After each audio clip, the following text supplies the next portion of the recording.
Hello, everyone.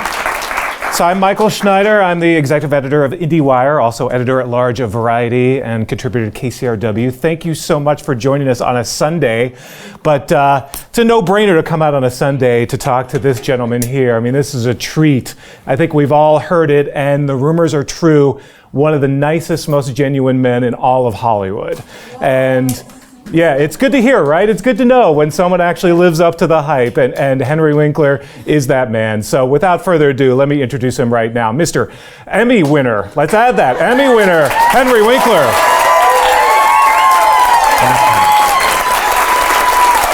Hi, everybody. All right.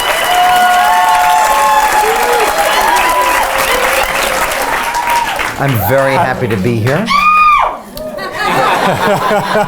You got your groupies here today. Well, you know what? For a moment, I felt like Mick Jagger. It was amazing. This because my dream is to, if I come back, if there is such a thing as reincarnation, I'm coming back as the boss. And if I can't do that, I'll come back as Sia. Yeah. So you definitely.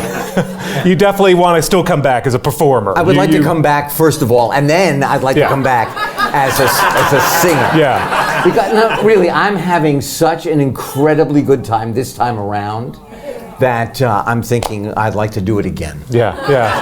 All right. Yeah. All right, whoever powers that be, if we can make that happen. Really? Well, I talk to him. Let's make that happen. Yeah. I go out in the backyard like Emily Dickinson, and I chat with him. Yeah. So I introduced you as Emmy winner, Henry Winkler. You getting used to that yet? You enjoying the sound of that? You know what? It is a wonderful thing. I have been sitting in that chair. I've been nominated several times before, and they never called my name. And you have to, I got really good at, you've got to keep that smile going. Yeah, because you're in one of those boxes. And here's the truth. You are so, you cannot tell anybody I said this, but you are so proud that you're in that category with all of those talented men, and that lasts until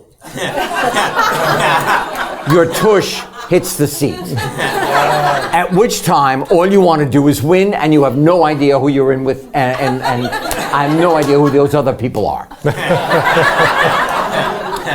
But it's a wonderful thing. It's on the dining room table, and when you walk in, you can't miss it. Yeah. So you're not one of those people who says, it's in the bathroom, or it's a doorstop, or... You know what? I think they're full of shit. And no pun intended. I'm so happy. And now, you walk up those stairs, they call your name. I kissed Stacy, who's here today, and I kissed Bill and Alec, who created and came up with this incredible show. And let me just say, they are... It's truly, they are just a bubble of genius or something, I don't know. But I walked up the stairs and the King and Queen of England are standing in front of me. And I lost my mind. I said, oh my God, your second season was like amazing. And then I realized I have to make a speech. And I turned around and there were 37 seconds left. I had used up all my time telling them how much I enjoyed watching them. I think that speech was one of the highlights of the night, and that kicked off the evening. That your enthusiasm and oh, wow. At the same time, yeah. But the fact that through all that you managed to thank everyone on your cast and really like give a heartfelt shout out. I forgot HBO. HBO's gotten enough thanks over the years. I'm going to thank HBO today, here. But you know what? When people say, oh, he's so nice, he's a nice guy, I don't think of myself as nice. I just think of myself as grateful. I am grateful. I really am, and I am grateful for my entire life. I'm grateful for my family. I'm grateful that I had a dream when I was 7 years old. I was told I would never achieve. I was told I would never get here. My parents escaped Nazi Germany, and they brought a lumber business over here. My father imported and exported wood. And I wanted to be an actor since I was old enough to reason. It just was in me. That's what I needed to do. And he wanted me to sell wood. Growth business. And he would say, and he spoke 11 languages, and I have trouble with English. And he said, "Why do you think I bought the business over here?" I said, "Besides being chased by the Nazis, Dad, was there a bigger reason than that?"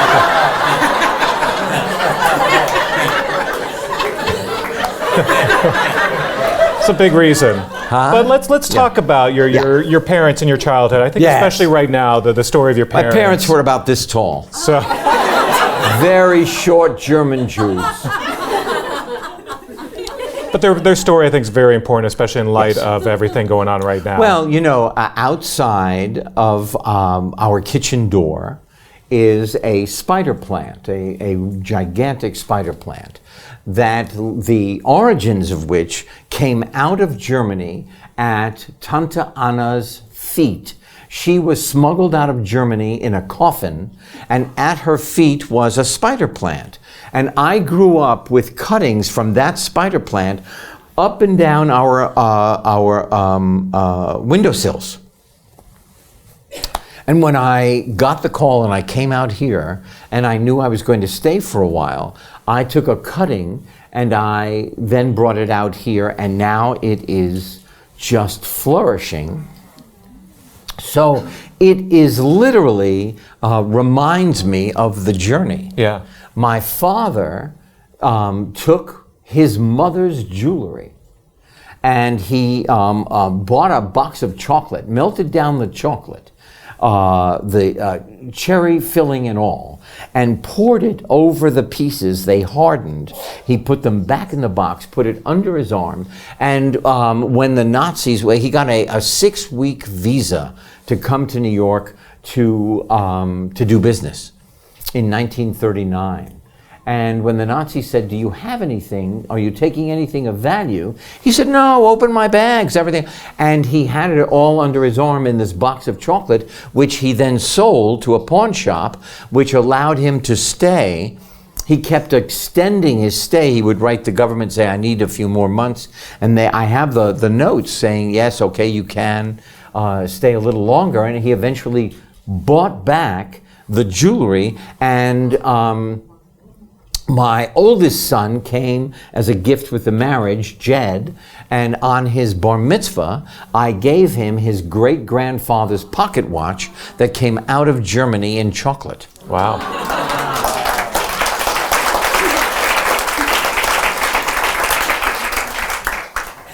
No, that's pretty incredible. And again, and I know you've been fairly outspoken on social media, et cetera, about politics right now and what's going on in this country. So when you see sort of things happening in this world, it has to concern you as well. I have often thought that anti-Semitism was simmering, and now I can feel brown shirts breathing on my neck. It is incredible to me that, and I don't disparage anybody's politics, but it is incredible to me how this man who seems to be very damaged, he's just a damaged human being, can bring along all his friends who are damaged. And then he just makes it all right for the hate to not only bubble in the cauldron, but now to flow over the side onto our country. It's like amazing. The gentleman who shot the people at the yoga just didn't like women, so he thought that was okay. it is beyond language. I can no longer be clever or clear about what to say about dividing America, which was built on bringing people together. I'm an immigrant's child. Right. Yeah, that's I would not be sitting here. important to note. And you obviously, your parents have such an important immigrant story to tell. Yes. Let's talk. Just not nice people. That's a sidebar. It's a sidebar. Well, let's talk about your childhood a little bit more, because you mentioned Yes. that you've always wanted to be an actor since a little child. What Yes. was your sort of pop culture diet growing up? Was there anything in particular that sort of inspired you? If I was going to be a superhero at that time, I would have been Zorro. I loved Zorro. Yeah. I loved the Secret Identity. I loved that he was in the cave and he would come out of the cave with a cape. And I loved how Yeah. he was. I thought he was great. Yeah. So, cape, leather jacket, they're all related. Yeah. So that kind of was one of the early things that you enjoyed. But was there anything that in school early on that inspired you? Any early No. school plays? School was school. I am, and this is quantified. I am in the bottom 3% academically in America. I cannot spell. Reading is difficult. Math is out of the question. If I buy a piece of pizza and I give paper money and they give me change, I have no idea how much change I'm supposed to get, nor can I add up what's in my hand. I just go, thank you. And school was so difficult for me. Yeah, and especially embarrassing. I know you've mentioned that, and this was undiagnosed for many years. Until I was 31. Yeah, so when Jed, my oldest son, we took him to Arizona. And we went to visit the Hopi Nation because he was studying Native Americans. He was studying the Hopi Nation. And the oldest house in America, the oldest structure, is on the Hopi Nation. It is the chief's house. It's over 1,000 years old. And we treat them with such respect. And so we went to Arizona. He was standing behind me, Jed, because there was not really the safety belt thing going on at that time. And he was speaking into my ear from about 7:30 in the morning until 9 o'clock at night. And I wanted to say, Jed, shut up. But he was so interesting that I thought, next sentence, I'm going to shut him down. The next sentence, he was amazing. And so it did. So we got to the Hopi Nation, and because the Fonz was respectful to Native Americans in one episode, you cannot take the Hopi picture. You cannot take pictures of them because they believe you take their soul. And you have to lock your camera in your car. This is the honor of being on television. They let me get my camera. They said, get your camera, and I could take a picture of their Kachina dances. So we get home, and Jed has to write a report, and he can't do it. And he writes like 3 sentences. They're smudgy. He erases a hole in the paper. And I said everything to him that was said to me. Go back into your room. Go on. You're not living up to your potential. You're being lazy. He couldn't do it. We had him tested. And everything that they said about Jed was true about me. And at 31, I forgot to tell you. My parents had an affectionate phrase for me growing up. They called me dumme Hund. For those of you who don't speak German, that means dumb dog. A great immigrant story. not told as often, but. So I found out I was not a dumb dog and that I had something with a name. Yeah. And my first novel I read, when in high school, we had to read like The Tale of Two Cities. So I took water drops of water, and I dripped it over the novel, and it crinkled up, and it looked like I was using it within an inch of its life. Whoa, man, he's working on that novel. And then they would write in the margins all these other guys at McBurney School for Boys. We wore a blue blazer, gray slacks, a tie every day. They were writing in the margin. What the hell were they writing? I never knew what they were writing. At 31, I read The Clan of the Cave Bear, my first novel, and every novel since then is on my shelf so I can see it every day. And every one of them is a triumph. Yeah, and obviously that's said, and we'll get a little bit later to some of the work that you've done with literacy and with learning disabilities as well, which has been great. But I want to get back to your education real quick, because you still got to Emerson and you got your MFA at Yale. I did. I got to Emerson in Boston, and I applied to 28 colleges. Wow. I got into 2. I got into Park University in Missouri. I have never met anybody who has gone to Park University in Missouri. I think it is a prairie and a doorway on that prairie. And then I got into Emerson, and I nearly flunked out my first year. I almost flunked out my second year, but I was able to go for 4 years.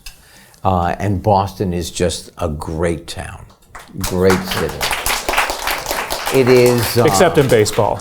Except, too soon, I know. But, I think it is large enough to make your own and small enough to learn your independence. I think everybody should go to school in Boston. And talk about your journey then to Yale and MFA, and from there it sounds like you were off and running. Well, so here I still have this dream, and I got into the Yale School of Drama. I don't know where I got the nerve to apply. 25 were accepted on my freshman class. I called my parents. I said, "Hey, dumme Hund got into the Yale Drama School." And my mother said, and I remember this like it was yesterday, "Oh, this is great. Here, tell your father." Thank you, Mom. So I went there for 3 years. I got a master's degree. I had to audition, and I made up Shakespeare. I did Launce in the Dog as a monologue, and it went out of my mind, and I did the first 2 sentences, I think, and then I just talked about Launce and his dog and made it up, and they took me anyway. Improv. I did. Yeah. Well, that's when I would audition, still to this day I audition, and I auditioned for Barry, as a matter of fact. Some actors say, well, they can see me on tape. They know my work. Except that if you want the job, you audition. And so you're always at the beginning of your career. And so when I auditioned, I would improvise, because reading off the page was almost impossible for me. And they said, well, you're not reading what is written. I said, I'm giving you the essence of it.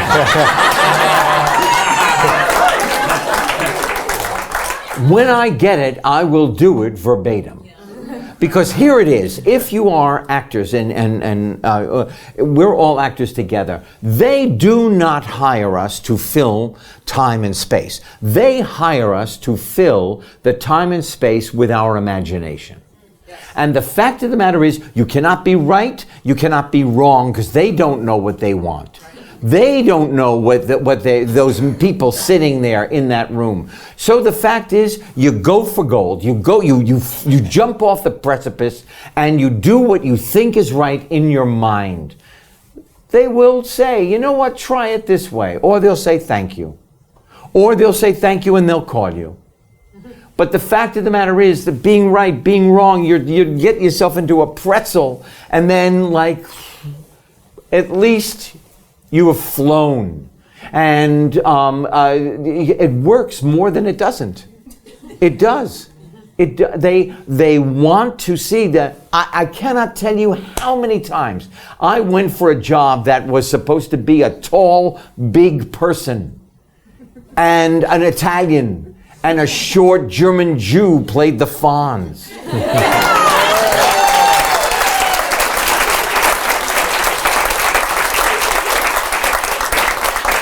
I just had a thought is this where you were going? I just had a thought in my mind. A man named Pasquale was reading with me. I was going to take my 6 lines and be the only one standing in the room. That's all I decided. And I did it. I threw the script up in the air. I sauntered out of the room. And they called me on my birthday, October 30th. 1973.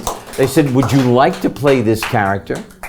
I said, when he takes his jacket off, who does he have to be cool for?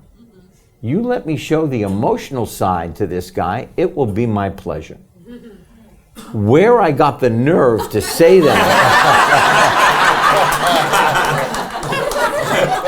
But I'm telling you, when you go from your stomach, when you go from your instinct, you will get where you want to go. Your mind knows this much. Your instinct knows everything. It's true.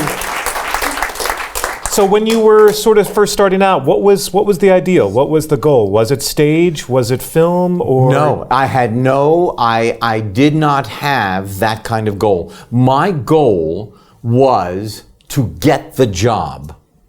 I wanted to work and I wanted to sustain my life, whatever it was going to be, as an actor. I wanted to live with my family, if I had a family. This was before I met Stacy. I wanted to just be a working actor. I did commercials. Everybody I went to Yale with, this was a big lesson in my life. I don't know how you can do commercials. They go against our aesthetic grain. We were trained for the theater. Okay, their next question. How do you get them?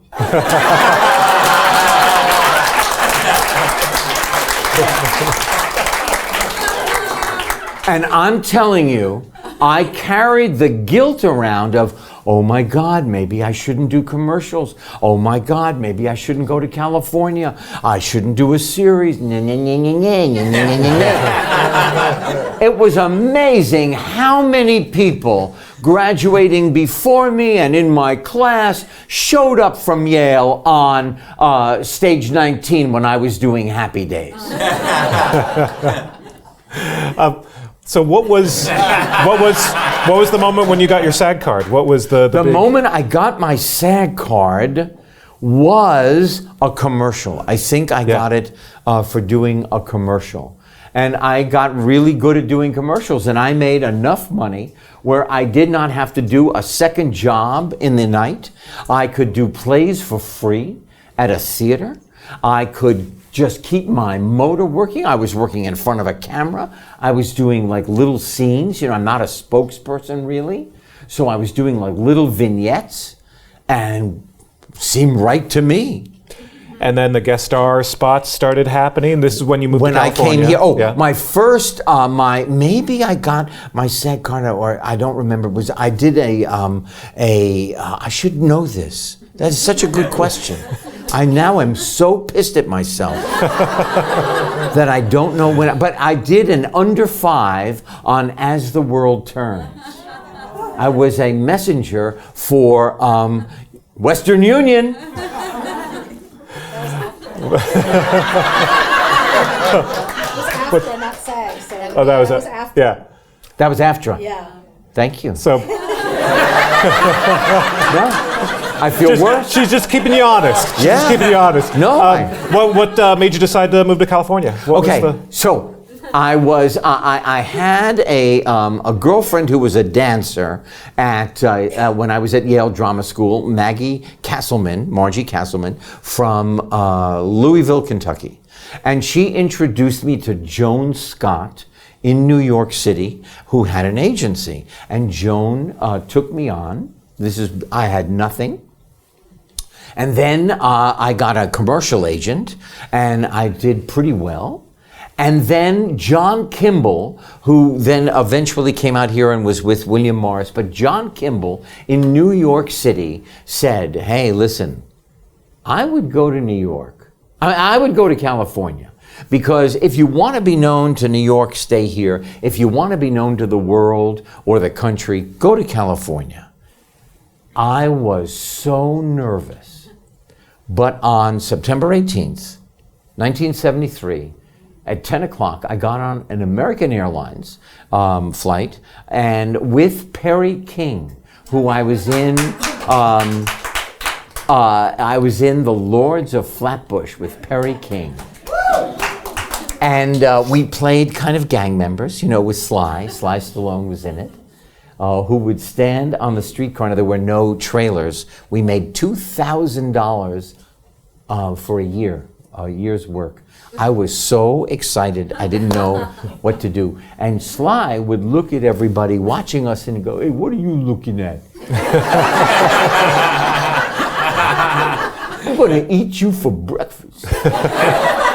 I would say, Sly, I don't think you want to do that. He's probably chewy. But I made enough money from commercials. I got $1,000. We flew out together, and I went with my bags to Joan Scott's office. And I put them down. I said, okay, where's my first audition?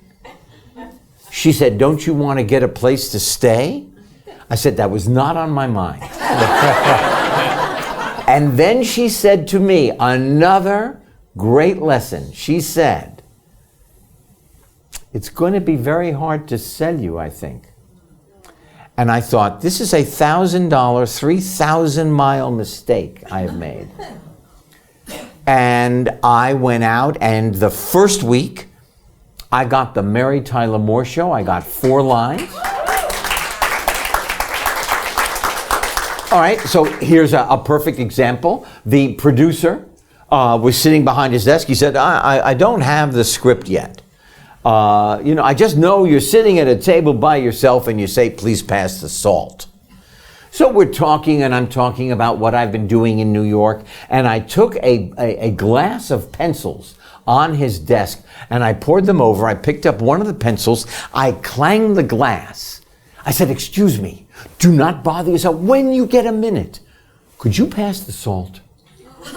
By the time I got back to the Sunset Marquee on Little Santa Monica, on Hollywood, on whatever it was in West Hollywood, that place, I had the job. The next week, I went to Paramount Studios. I said, well, to Joan, she said, well, it's a new show, a new series. And in my mind, having the guilt of Yale, I said, I don't know if I want to do a series.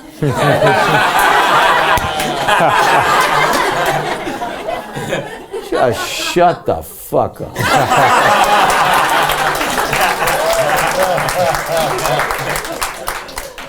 So I walk in, and there are all these actors. Every one of them has been on television. And me. Hi, how are you? Henry. You look famous even sitting down.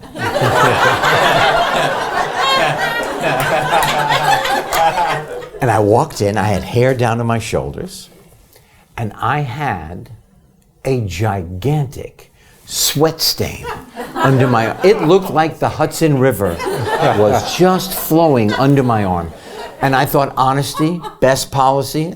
I said, this is in direct correlation to the fear that is running through my body.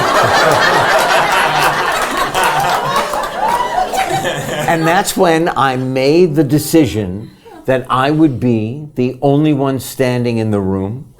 I changed my voice, and it just unlocked me. And I realized I am not a leading man. I am a character actor. Because when I started talking like this, and then I went to this set, you know, and it says the Fonz goes to the mirror, combs his hair. And I walked up to the director. I said, I made a deal with myself. Every actor that has ever played a part like this has always combed their hair. I'm going to be different. I'm not going to do this. And he said, it says, go to the mirror, comb your hair. I had to be a professional. I was getting $1,000 a week. I had 6 lines. I went to the mirror. I pulled out my comb. And I went, hey, I don't have to because it's perfect.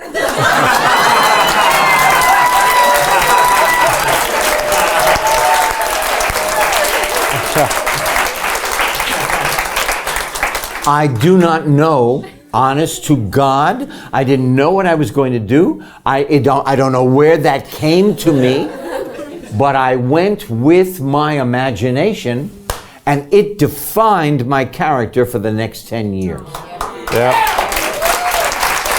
I mean, we saw that every week in the Open. Yeah. That was a big part of the Open, right. Every week. So what I'm saying is, I'm not joking. You go in with your imagination, and it is the courage to just do what you know is right. I mean, how many times when you're a working actor are you on the set and you've got a director who has no idea what they're talking about? You have got to say, I know what I'm doing. Wow. What a great suggestion. Thank you. I'm going to do that. And then you do what you know is right. And they say, see? Thank you. Am I right or wrong? Am I right or wrong? And here it is.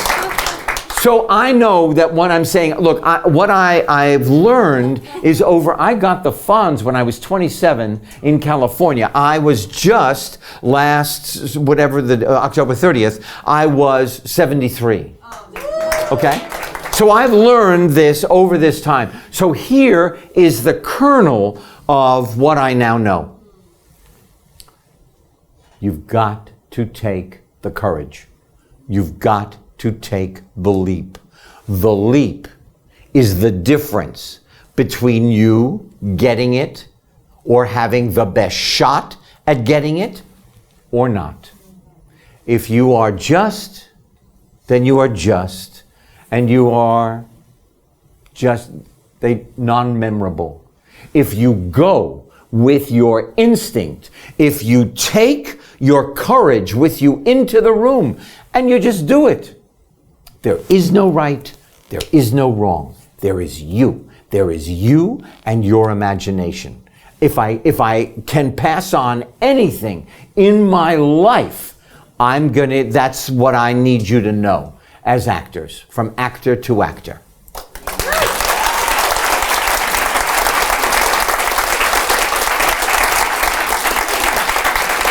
I feel like we're in a little bit of a Gene Cousineau class right now. This is yes, nice. Except Gene Cousineau only really cares about whether you can pay in cash. Right. I actually don't care whether they can act or not. On time, in cash. Thank you. So let's talk more about Fonz. Yes. Because obviously, like you mentioned, the idea in the beginning was he was kind of a secondary player on the show, couple lines, sort of off to the side. But the fans quickly just gravitated to him.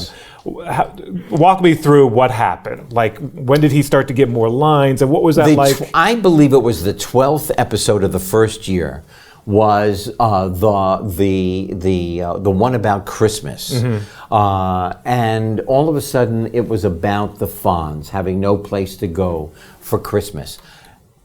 4 years into the series, I think we were doing, the opening was at a dude ranch, and Ron Howard was 18 when I met him, and I was 27.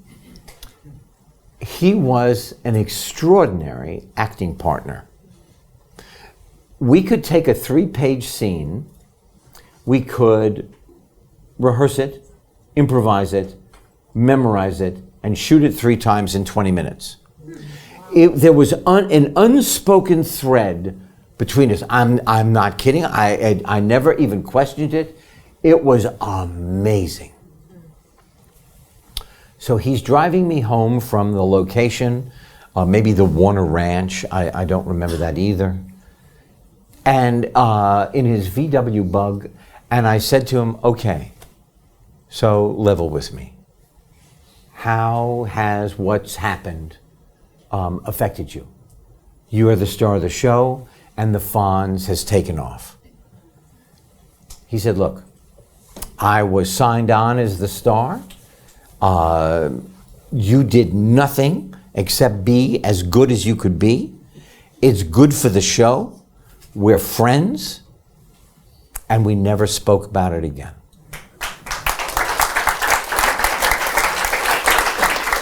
What I knew about Ron was that he's an old soul. I mean, I'm not joking. There was a wisdom in him. On one of the first days of filming, we're on stage 24 on Paramount lot, and I can't make it work, you know. And I punch my script, and this 18-year-old put his arm around me and walked me to the back of the sound stage, and he said, you know, the writers are working as hard as they can. Let's not hit the script.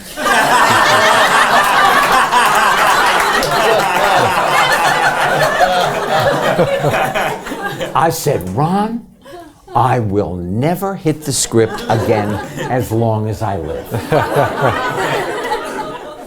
There is an innate wisdom in him that was uncanny. Yeah. And he would say to me, standing in the back, waiting to come on, you know, just was standing around, and he would say, so I want to be a director, what do you think? And I literally said to him, Ron, if you decided to be a neurosurgeon, I would be your first patient whether I needed it or not. I totally believe in you. I totally trust you. And then the morning of the beginning of the 7th series, the 7th year, there is a phone booth by the door, you know, that you pull open with a chain. Stage 19. He called, phone call for you, Henry. Hi, it's Ron. Hi, Ron. I'm not coming in. I said, oh, you're sick? He said, no, I'm not coming back. I've decided my contract is up. I've decided I'm going to be a director. And I thought, my career is over. Because it was just... And then Scott Baio was 12 or 13 at the time, came in and hit the home run. He was another wonderful acting partner. You know, and then people ask me all the time about his politics. Do you know? And I say, look, I don't agree with him, but he is a member of my family. So he is he, and I am me, and so be it. Whatever happened to that Ron Howard guy? Is he still working? Like, You know what? I got a carrier pigeon, left a message that he's a director now. I hope he's doing okay. Yeah. What was it like for you? You talked about your relationship with him, but what was it like for you when the Fonz became the biggest icon on television? Was it surreal? It was hard surreal. Yeah. Remember, I went from somebody who had no sense of self. What I understood about stardom at that moment was that you're walking on cotton, and as soon as it rains, that cotton becomes like nothing. You can't stand on it anymore. It's so tenuous. It was scary. People wanted, parts of my clothing. It was overwhelming, and so I stayed in my apartment around the corner from Greenblatt's Delicatessen, is where I started on in Hollywood, and I had the fan mail delivered to me. I had boxes. I got 50,000 letters a week from all over the world, and they all were delivered to me, and I read them, and I got the gifts. I got hooked rugs, Henry Winkler, shooting star in aqua and yellow. I got photographs. I got cakes and little jewelry. Little bears and little crosses. Little girls would take off and send them to me. What I realized from my fan mail was that Jewish girls do not send their jewelry through the mail.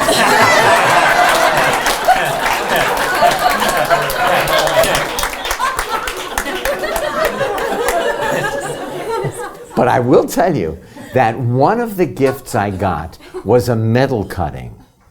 And it said, this was 1975, 76.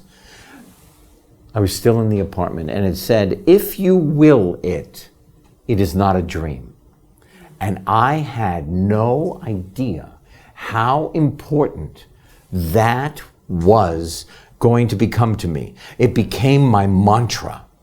If you will it, it is not a dream, and I'm living it.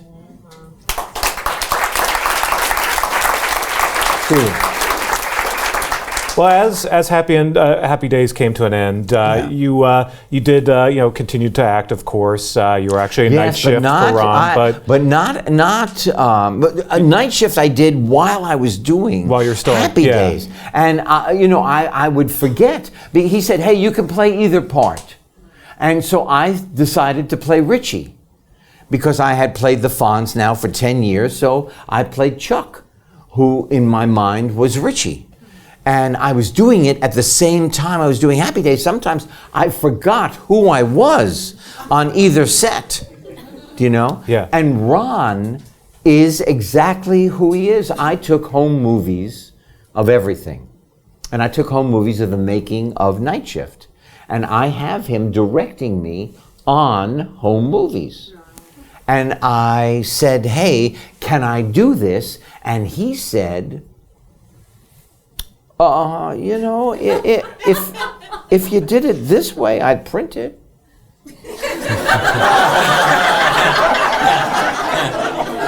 I said, "So that's a no."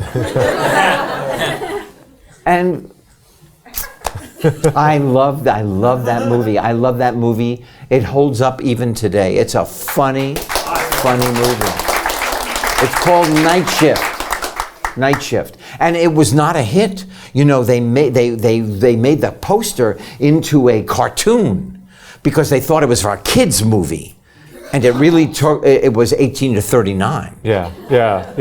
Well, that was sort of so like I mentioned, the sort of the closing days of Happy Days, and as Happy Days ended, you started to focus more on producing. Well, I had an office at Paramount. I would have eaten through brick to get to what I wanted to be, this actor, this working actor. I did not have a plan B. So when Happy Days was over, I had no idea what to do. I wasn't getting acting jobs. People would say, "Oh, he is so funny and talented. Oh my God." But he was the Fonz. so I would not be hired. My lawyer, Skip Brittenham III, said to me, I'm going to start a production company for you. Being dyslexic, believing I was stupid, believing I was a dumme Hund. I thought, you can't do that. I could never do that. I could never do that kind of that. I don't know, understand that. He said, you'll learn. So I had partners who understood this over here, and I did what I understood. And there is my next lesson that I learned in my life. You don't have to know everything. There is always somebody who will know what you don't know.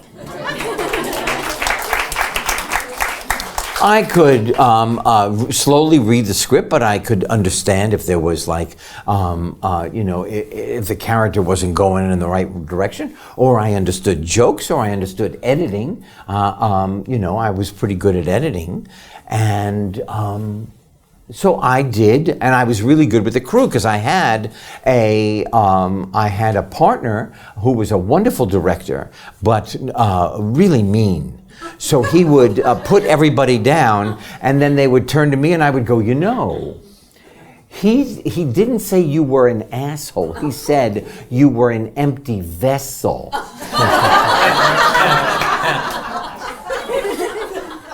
And so eventually I couldn't do that anymore, so I said I have to leave this partnership. But we did get MacGyver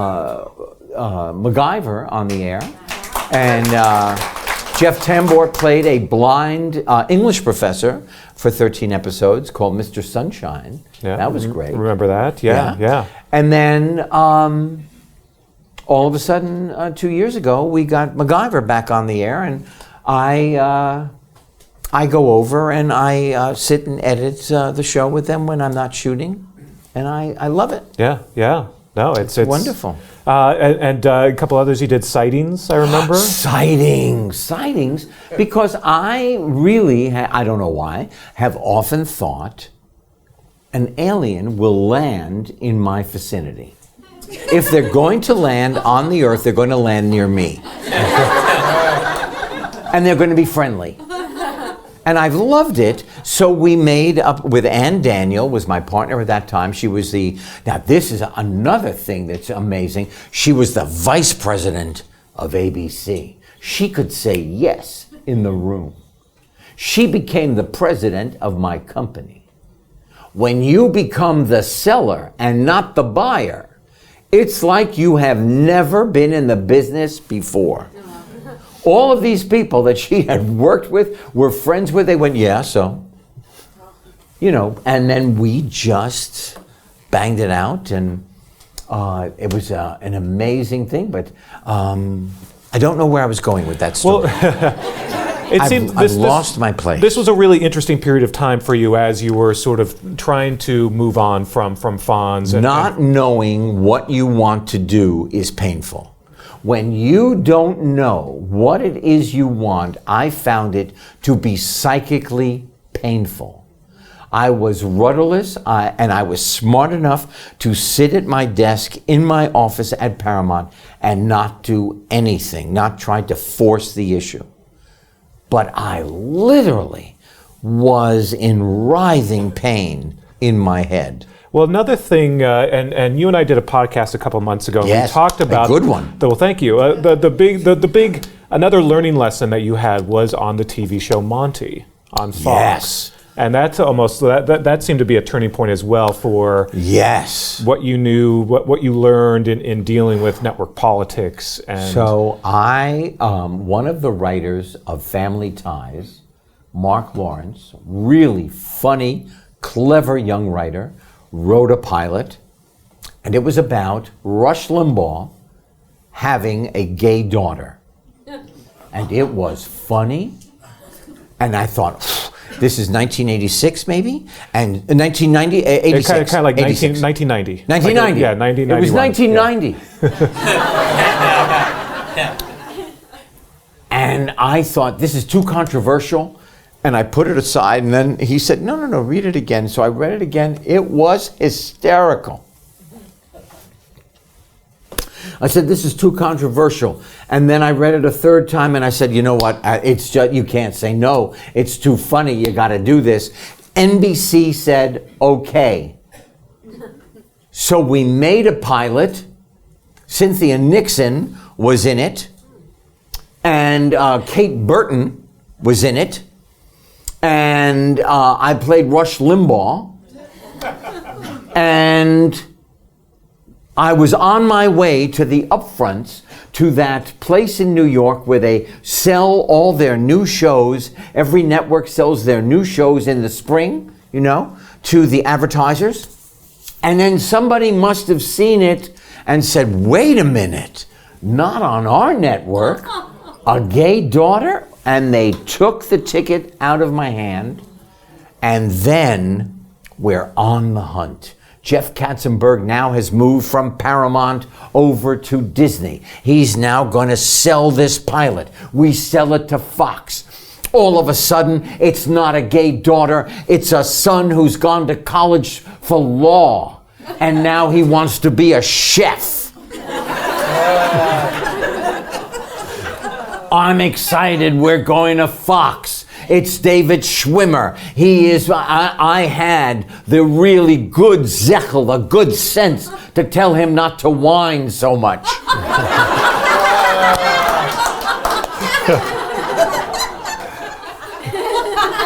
One of my proudest moments. We put it on the air. I'm doing the show. Within 6 episodes, it is canceled. Here's the lesson. When you're doing something and you know it is right, and it starts to get really bastardized, go home.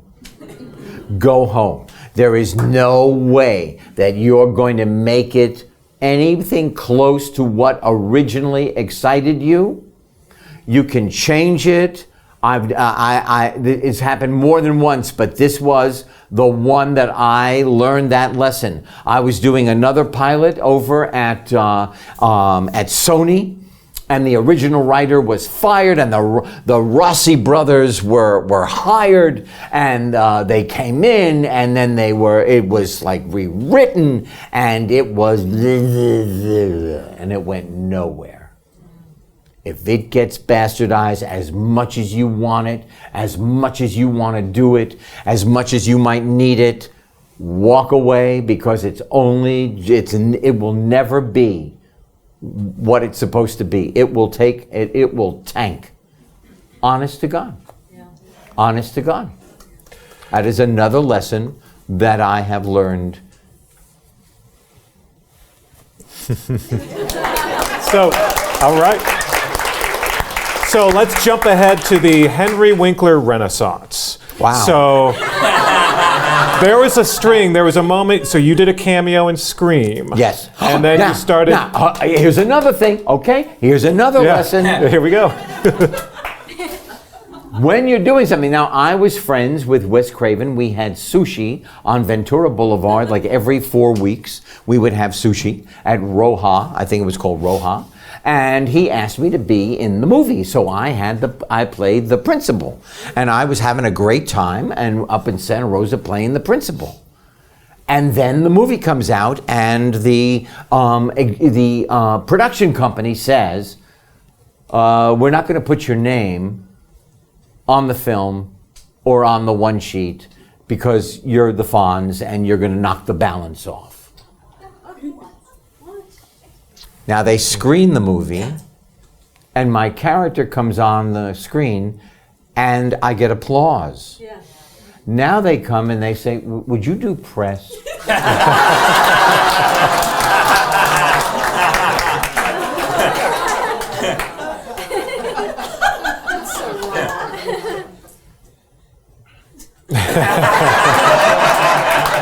Of course.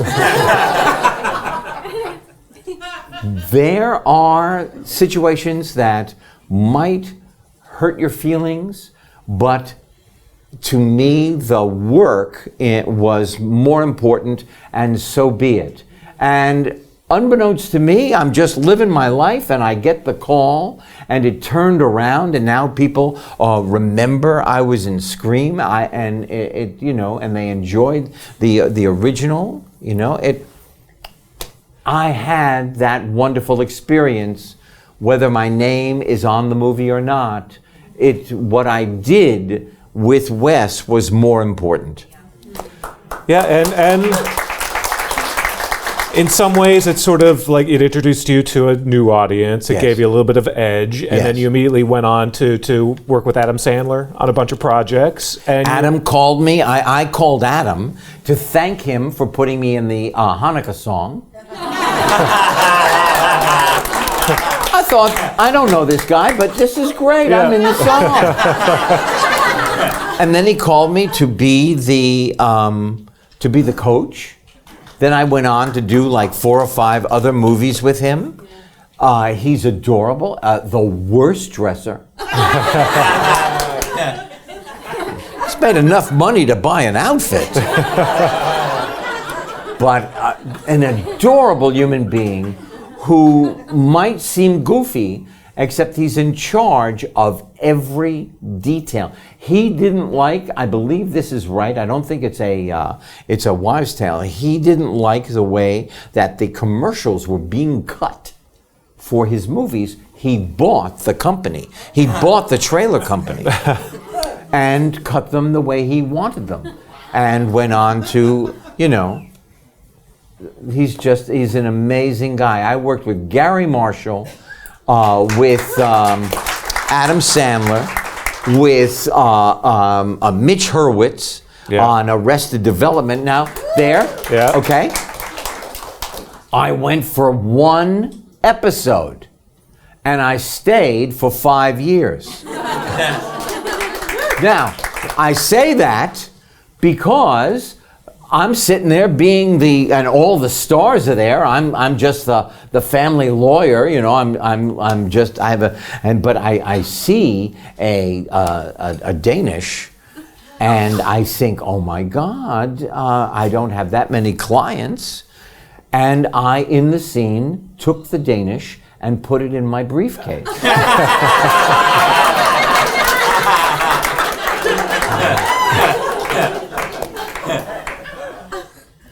I'm telling you, you are very powerful people.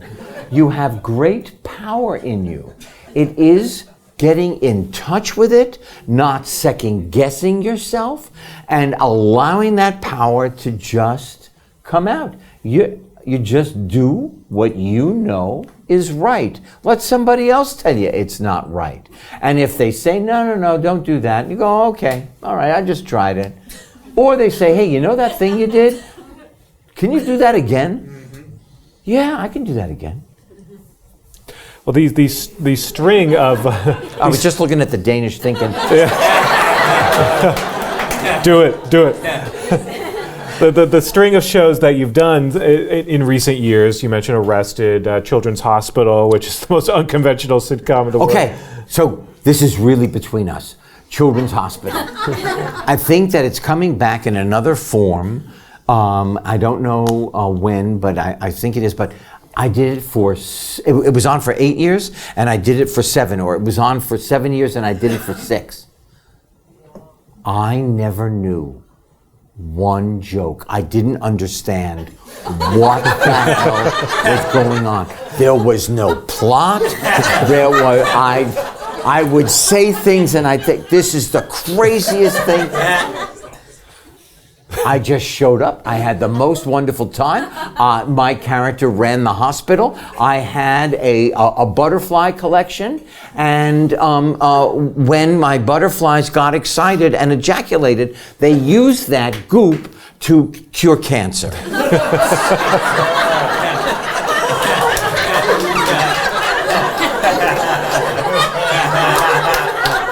And this is why you're an icon now in alternative comedy.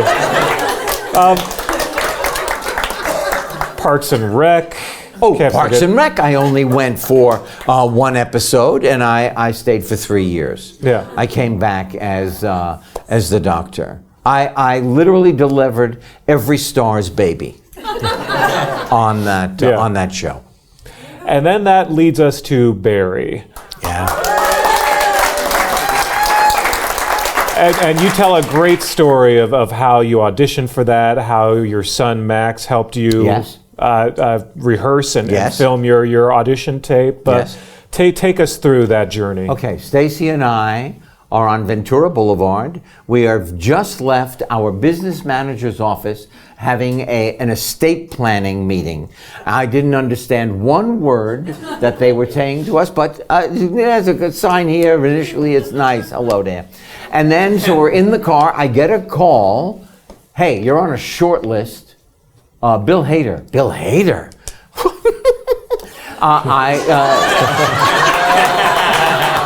Am I right? A little Stefan? Bill Hader. I watched him all the time for years. You're on a short list. They want you to come in and read for this new show at HBO. HBO? Bill Hader? Here's my only question. Is Dustin Hoffman on that short list? Because if he is, I'm not going in. It's a fait accompli. They said, no, he's not. I went, all right. So now I get the script. My son, our youngest son, Max, told us at 10 he wants to be a director. He has just finished his third movie in Providence and Fall River, Massachusetts, directing his third movie. He excuse me, I just belched.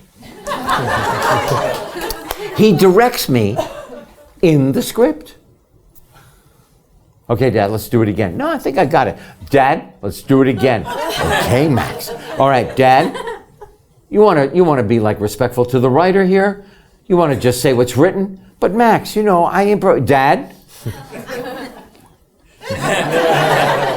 I go and I sit in those chairs over at the casting people at Sony, and I'm sitting there, and then Bill comes in with a script and some things and a cup of coffee. He said, I'll be with you. I said, hey, take your time, be comfortable.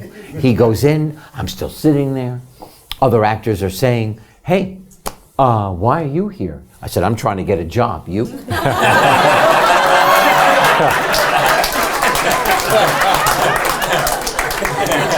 So I go in, and we start doing it, and I'm making Bill Hader laugh.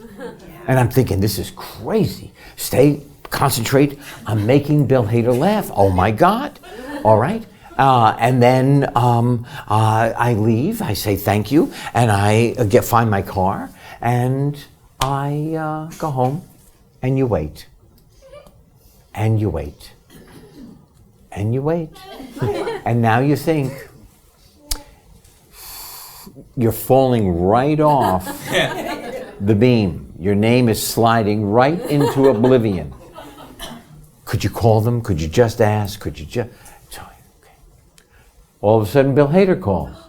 I've written 2 new scenes. You want to come in and play? In my mind, I'm going, the hell I do. I don't want to come in and play. What happens if I screw it up? If I was good the first time, maybe I won't be good the second time. Yes, of course I do, Bill.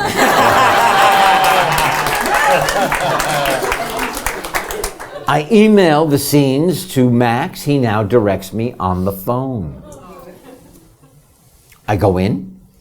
Now, Alex Berg is there. Alec Berg has written Curb Your Enthusiasm, The Seinfeld.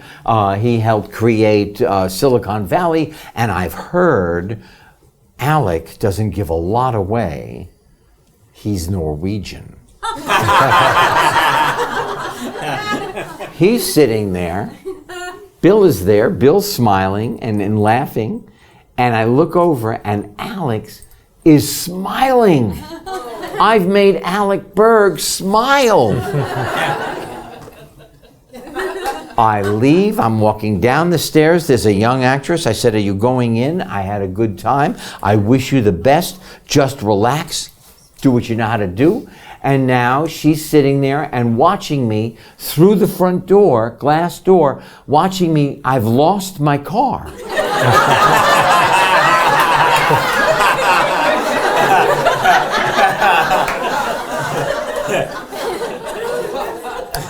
First day of rehearsal, Sarah is there. She said, I want to tell you, I thought, this is surreal. The Fonz was at my audition. And Bill took the other cast, the shoot 'em up part of Barry, and he went off and then he said, hey, run a class. They're your actors. So I held an improv class with the actors. We did improvisational exercises that I got from Story Theater. When I was doing at Yale, we did Story Theater. You just pull props out of the air, and you pass them to somebody, and they take it and they use it, and then all of a sudden it becomes an egg beater. And there we are. Now we're shooting the second season. And I'm having the most wonderful time. Yeah, I saw the photo the other day. They celebrated your birthday on set. They did. They did. They had a chocolate cake.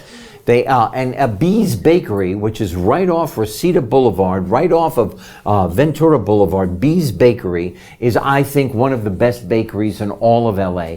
And they have black and white cookies that are the most delicious black and white cookies in America. And I've tried them all. And on my birthday, Stacy gets me a gigantic black and white cookie, and all the grandchildren, the children, our dogs, dogs we've had, they're all there wishing me a happy birthday. Yeah.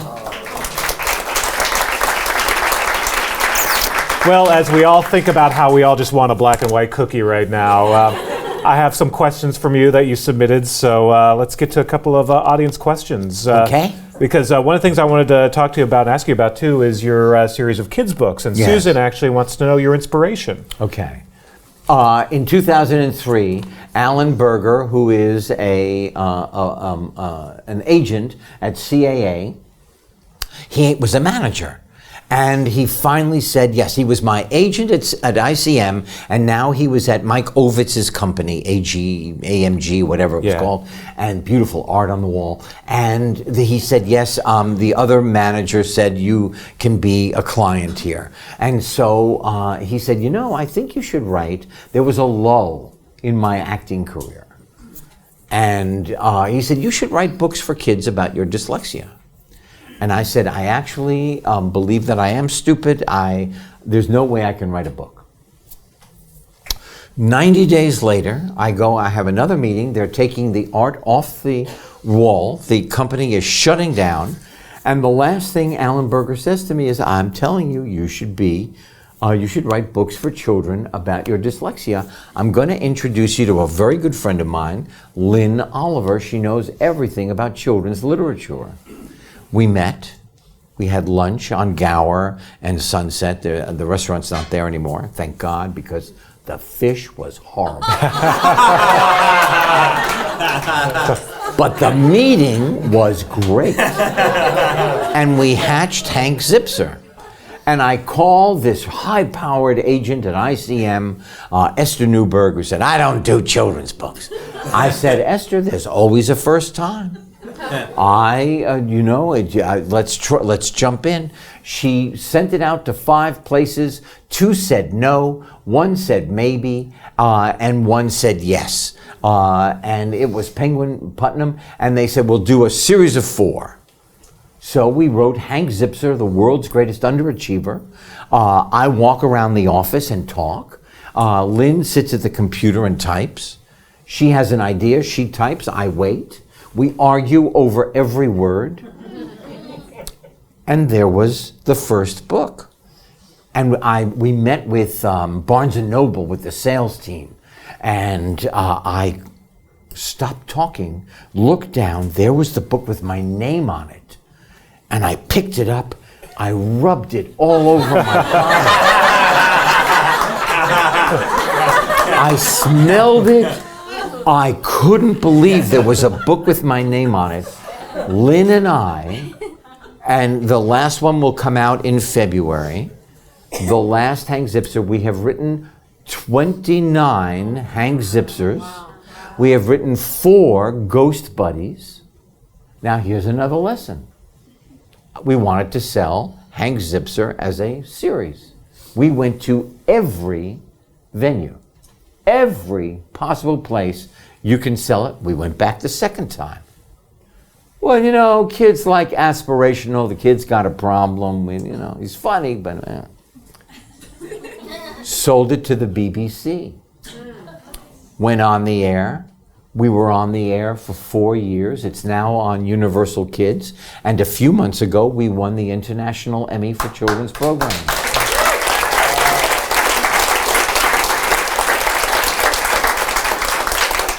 So 2 things that I learned in this. One is, you don't know what you can accomplish until you try.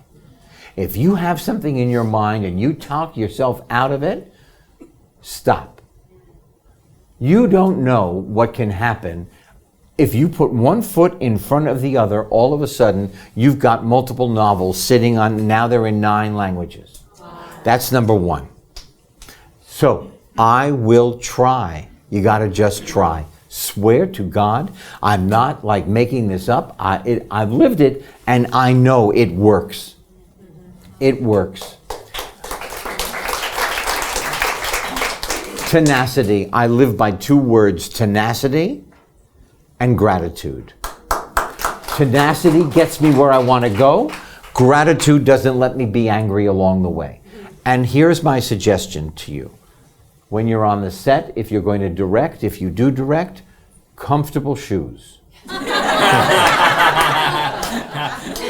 And number 2, I'm telling you, if you know it is right, if you know in your heart is right, you just do it. You do it your way. That's why somebody said yes to you.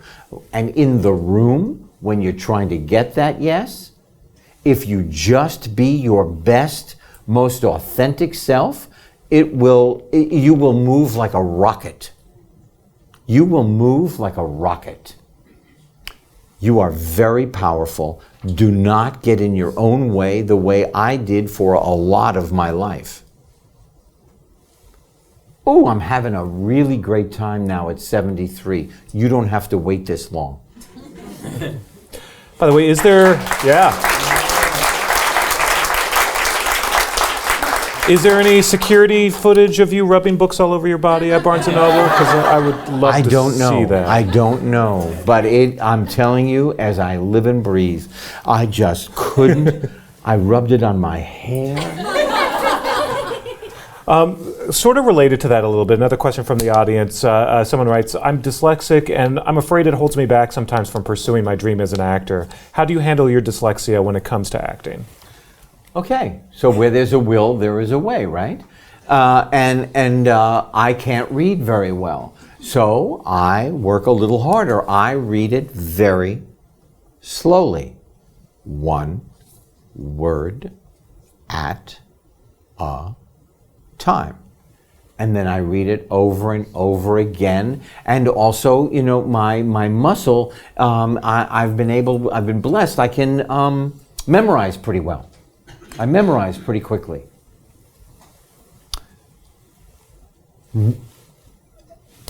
It could have stopped me dead. I was embarrassed for 10 years doing Happy Days on Monday mornings when we did readings, and I stumbled over all the words, and I just, even now, when we read Barry, I make it up as my eyes just don't track the page. In the novels, we've written second grade Hank. He was in the first 17 novels, he was in the 4th grade and graduated into 6th. Then we went back to the 2nd grade, and we use a font that's never been used before, developed by a dad for his children, makes it easier for the eye to track the words across the page. Because, oh my God, I wish that I had that when I was growing up. You are only stopping you, and you're using the dyslexia as an excuse. You could be stopping yourself because you're afraid. But the fact of the matter is, there is a way to negotiate your dyslexia where it works for you and does not stop you. Does that make sense? Yeah. Who was that who asked that question? So that was Joanna. Joanna, did I answer your question? Yes. Thank you. Okay. Next up, actually, Gabby Graves. The Gabster. She writes, I'm a 12-year-old actress, and I'm wondering what's the best advice for a young actor in the entertainment world? Okay. So now this was not easy for me. Read as much as you can, because what I've learned is you need to know the story to tell the story. Being an actor has nothing to do with being a celebrity. Being an actor has nothing to do with riding in a limo. It has to do with you wanting to tell a story and using all of you to tell it. And it is so much fun.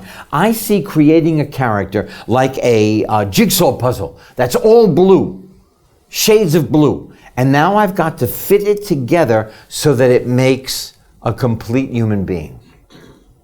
And you can do that by knowing details, because we're all the same. That's why Shakespeare, even though it's hard for me, is still around 500 years later, because those people are in your family. You know people like that. He just wrote in a different kind of iambic pentameter. So that's what I would say to you. That's what I would say. And I would say go to school, because training is really important, and growing as a human being, maturing. You know, there is plenty of time. I got the Fonz at 27, and I've had a pretty great life. You don't need to accelerate it right now. I know you don't want to hear that, Gabby, but it's true. You can do school plays or temple plays or church plays or, community plays, whatever it is, you can try out. But also, here's another, am I talking too much? No, that's... Gabby, where are you? Okay, good. Hi, Gabs. So here's the other thing. There are other kids your age. Now, as mature as you are, you're still forming, right? Don't let them play mind games with you. When you go into an audition, someone is going to say something to you in the nicest way that you're going to think, oh my God, I think she just cut me. Oh my God, I don't feel good. Now I've lost my confidence. You're you. They are they, or them. And you just be yourself. Just be your best self. Do you know what I mean? Yes, sir. I used to think when I was in drama school, all these kids are graduating. They're all going to New York. They're all getting the jobs. There's nothing there for me.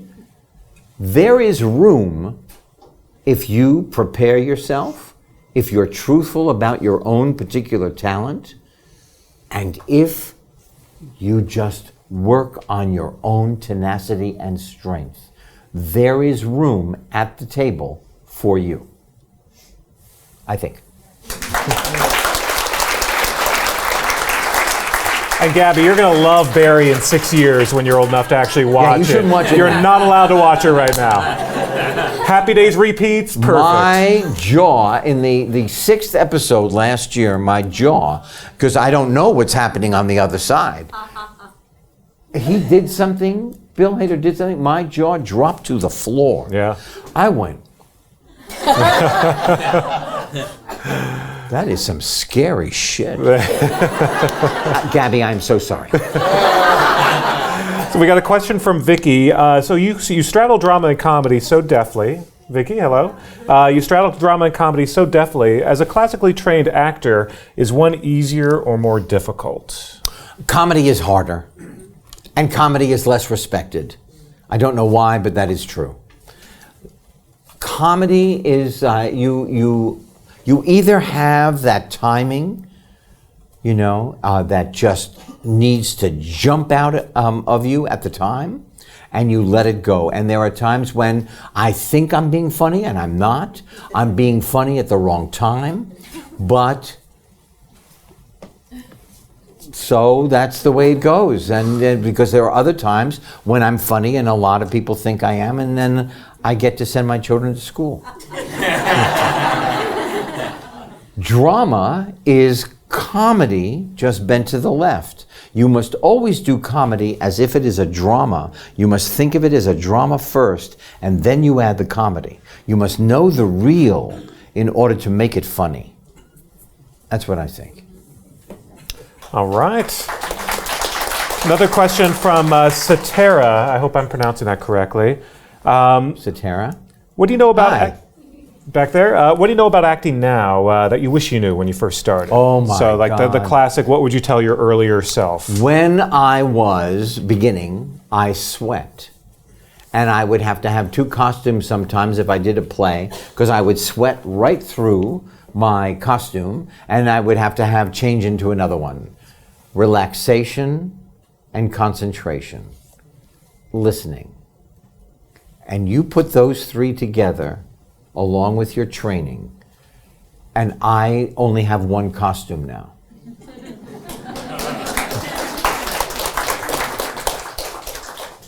My younger self, if I could say anything, I would like to say,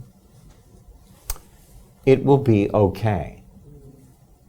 I made myself crazy. People would say something to me. My wife one night stayed up with me and called every hotel in San Francisco to find the person who I thought I said something to that made them angry. When we finally reached that person, because he was registered at the last hotel Stacy called, he went, I don't know what you're talking about. It will be okay. Couple more of these. One person points out that they're still amazed at the switch that you did from the Fonz to your character in Night Shift, and giving you a shout out there. Right, thank you. What it taught me that a great character actor could be anyone. It is really true, because every character ever written is inside you, boy or girl, is inside you. And then you take what people say about him or her, what the writer has written about the character, what you think about the character, what you make up about the character's life on your left-hand page. And then you put that all together, and then there they are. There they are. We know everybody. And the more you know yourself, the more you're truthful with yourself, the more you know everybody. You see yourself on the page, in life, on the bus. And finally, I think this is a good way to wrap things up, actually. Jake wants to know how you keep yourself motivated these days, especially at this point in your career. How do you move forward? What excites you every day at work? I love going to work. I cannot wait to go to work. On Barry, you work 3 or 4 days, and then they go off and they do the shoot 'em up. And I hate it because I can't be there. I want to be there. I love my job. And I love that I get to do it, and I love that I'm getting better at it. Now, I really am. I'm relaxing more. So I don't need to be motivated. And like you, I audition, I get the job, and then immediately I think, what the hell did I just do? I don't know how to do this anymore. I don't know what I'm doing. I don't know how to do this job. And then you go, and then you just fly and have the greatest time. Can I say that, first of all, I'm not kidding. I loved being in this room with you. Thanksgiving is coming, my favorite meal. I love the Wonder Bread sandwich the day later. I wish you the happiest of holidays. I thank you for spending this gorgeous Sunday in this room with us. Thank you. Thank you so much, Henry Winkler, everybody. Thank you. Thank you.